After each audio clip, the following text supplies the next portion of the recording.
Gold Rush at Drayton Manor is the best family coaster in the United Kingdom. This is an innovative roller coaster from Intamin that offers two distinctly different ride experiences through the creative use of switch tracks.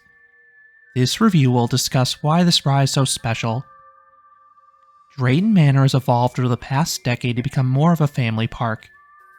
This has caused the removal of several high-thrill attractions such as G-Force in 2018, Pandemonium in 2021, and Apocalypse in 2022. The latter two were replaced in 2024 with Gold Rush, a roller coaster really designed for everyone.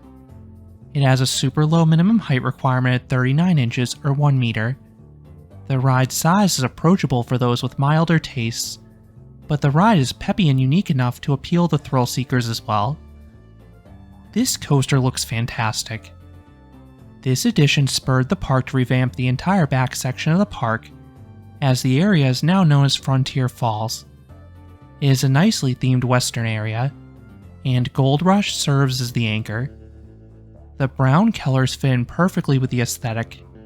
The twisted track is quite prominent from the midway, and I'm pleased to say this is a finished product. Quite a few coasters in Europe tend to open with unfinished theming. This is then added in the ride's second year. Examples include Schwerdes Karnen at Hansa Park or Hals-über-Kopf at Tripsdrill. Then many coasters open with incomplete landscaping. A great example of this can be seen with Hyperia at Thorpe Park. The trade-off is that Gold Rush was not quite ready for the start of the summer season, as it opened in late July, but it looks fantastic, so everyone seems fine with that decision. The coaster has multiple themed buildings, including a station with all sorts of props. Then the ride area is filled with all sorts of Western paraphernalia as well. The star of the queue wraps all around the entire coaster, giving you a full view of the ride's layout.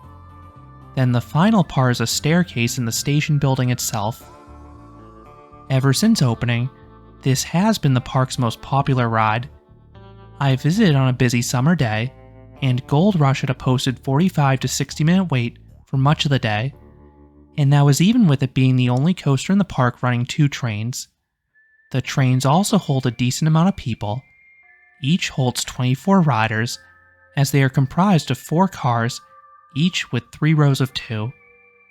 Dispatches are mostly fine, but there sometimes was a delay because the grouper also had to check the restraints on the near side of the platform.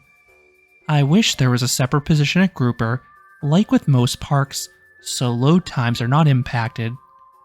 The main reason for this ride's queue is its popularity. It is not only new, but it's an absolute crowd pleaser. This seemed to be the favorite ride for most guests. Some tips if you want to avoid the longest waits. 1. If you arrive at opening, head here early. Since it is in the very back of the park, you can usually get a quick ride or 2 in the morning before most people make it back there. 2. Be leery about hopping in line near park close. Drayton Manor is one of those parks that tends to close queues early, so the last train is cycled right around park close. They did this on the day I visited. 3. Use FastPass. This is a paid skip-the-line system bringing you directly to the station, often allowing you to board in less than 5 minutes. For 2024 at least, Gold Rush is only included in the highest tier. I suspect it will be added to the lower tiers in future seasons once the newness wears off. At the end of the queue, there is a themed video giving the ride's backstory and some safety information. Then enough people are admitted into the station to fill the next train. Seating is then on a first-come basis. If the seat you want is already occupied, staff members are happy to let you wait an extra cycle for your desired row. I had a slight preference for the ends of the train, but all rows offered fairly comparable forces. Now, this definitely is a ride where you want to try it multiple times. This is because there's 2 distinctly different cycles. After you depart the station and engage the lift hill, a switch track behind you moves into place. Sometimes, the train continues up with a lift. This is known as Cycle 1. Other times, it pauses and then it drops backwards. This is known as Cycle 2. I've heard there are some days where the coaster only runs one cycle due to technical issues, but I was fortunate both were available for my visit. Shortly after Gold Rush opened, it was random which cycle you would get. During my visit in the late summer, Cycle 1 was offered during the first part of the day. The coaster had a sign stating it would switch to Cycle 2 at 2 p.m. I was lingering by the coaster around this time, and it was still running Cycle 1. But when I returned an hour later, it was finally running Cycle 2. I'm not sure how the switch occurs. I'm not sure if they close the ride, make an announcement, or if it just happens. If anyone knows how the switch takes place, definitely let me know down in the comments. Once seated, riders are restrained by individual U-shaped lap bars. The padding is bulky, but comfortable. Once the all clear is given, you hear a train whistle, and you're dispatched into the layout. For the element by element breakdown, I am first going to describe Cycle 1 start to finish. I will then cover Cycle 2, noting the key differences. Cycle 1 begins by climbing the 56-foot or 17-meter tall lift hill via a series of booster tires. Towards the top, the train briefly slows down. I believe this is meant to fake riders out whether they'll continue forward for Cycle 1 or stop for Cycle 2. This effect sounded more convincing when the cycles were truly randomized. One bit I have not mentioned is that the ride is located on a hill. The lift brings you to the highest point, so once you crest it, you have a small dip into an elevated spiral. This offers a pinch of laterals in the back, and it looks out towards the hotel. You then have a straight drop bringing you down the hill. It does not have any airtime, but you do have a fun head chopper at the lift hill, and the pullout is super tight, so it offers some mild Gs despite the modest speeds. You then twist upwards and to the right, and then you have a twisting drop 180 degrees to the left. Those in front are forced to lean forwards over the apex. Then the train is pulled downwards. You have another head chopper, this time with the brake run. Then everyone gets an okay dose of positive Gs. Next is a camelback. This does not offer any major airtime, but it offers nice weightlessness throughout the train. This leads directly into an S-bend up the hill. This offers some weak laterals as you are shimmied side to side. You then have a tight turn offering another okay dose of positive Gs. Then you head inside a shed and pause. You hear audio that you've taken a wrong turn and need to escape while you still can. The room is filled with barrels of TNT and lots of smoke. After maybe 2 to 3 seconds, you launch backwards. While it is a tire-driven launch with modest speeds, it still has some oomph. Riders are bent forwards from the suddenness. It reminds me of the backwards launch in Dollywood's Fire Chaser Express. The X has this weird sideways kink. You cannot see this coming, so everyone gets a good burst of laterals. You then navigate a small turn with another bit of laterals. Next are 2 bunny humps down the hill. These are quite fun in reverse. The first offers a little pop of air in the natural front. Then the second offers a small pop of air time for those in the natural back. Afterwards is another bank turn offering some okay Gs and weak laterals. You then climb the initial lift hill, this time in reverse. You pause for a few seconds at the apex. Then the booster tires reverse direction, sending you down the lift. I don't think this is solely gravity driven either. I think the tires give the train a slight push as well. This gives a falling sensation in the back of the train, similar to a drop on a family boomerang. The train then repeats the prior section, this time facing forwards. The turn once again offers okay Gs. Then you have those 2 humps, this time up the hill. The first offers a tiny bit of airtime in back. The second offers a pop of airtime in front, and tosses those in back forward.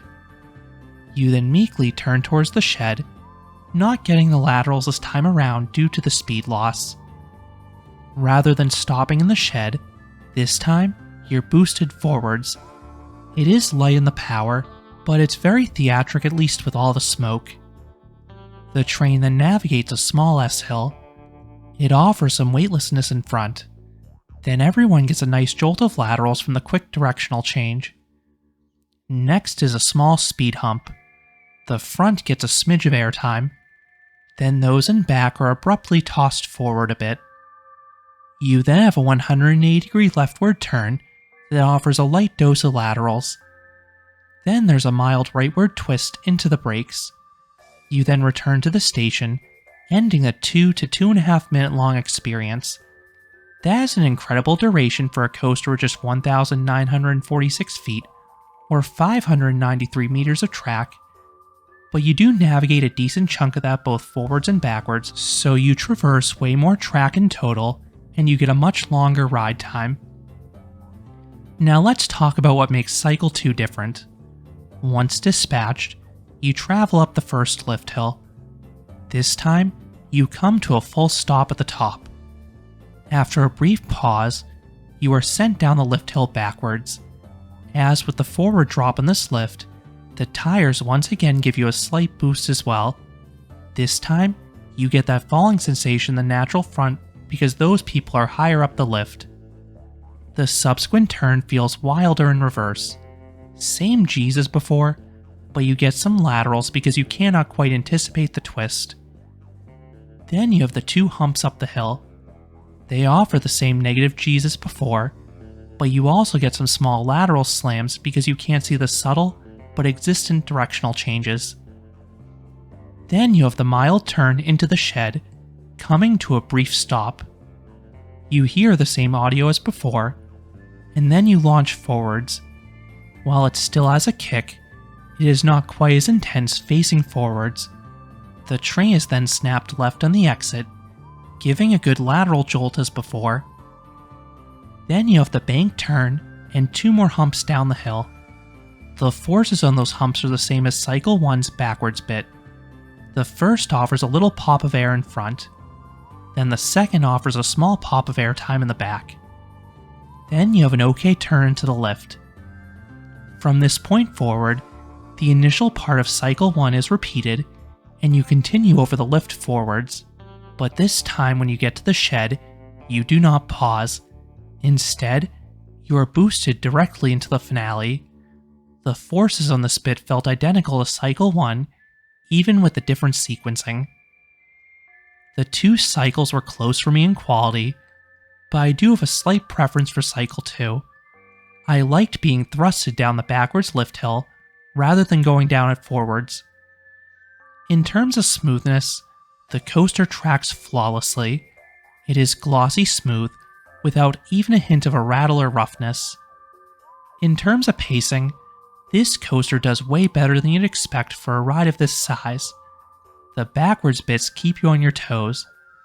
Then there's a large quantity of elements packed in. While none are too crazy, they all have some pep to them. So, what would I rate Gold Rush? I would give this coaster a 9 out of 10. This is not just the best family coaster in the United Kingdom, but it is one of the world's best family coasters. This is a one-of-a-kind coaster how it has two distinctly different ride experiences. Trying to figure out where this coaster will go next is a big part of why it's so fun. Then the layout is designed beautifully. The elements have just enough force to keep thrill seekers engaged, but the ride's forces never get too extreme. Add in the theming, and this ride is an absolute winner. I hope Intamin can sell more rides like this across the globe. This would work so well at many parks. It is worth noting that despite essentially being a prototype Intamin roller coaster, this ride did not have too much downtime issues during my visit. It closed briefly for maybe one 20 to 30 minute sequence, but it was otherwise running all day without any hiccups. And that was even with the park experiencing some rain and more notably, 40-mile-per-hour wind gusts. The only issues I've heard from others is the rare day when it can only operate with one cycle instead of the advertised two. So those are my thoughts on Gold Rush at Drayton Manor, the innovative new family coaster from Intamin. What are your thoughts on this coaster and its quirkiness? Let me know down in the comments. If you enjoyed this review, I would appreciate it if you gave this video a like, and you consider subscribing, because there'll be a lot more roller coaster and amusement park videos here at Canopy Coaster. Thanks for watching.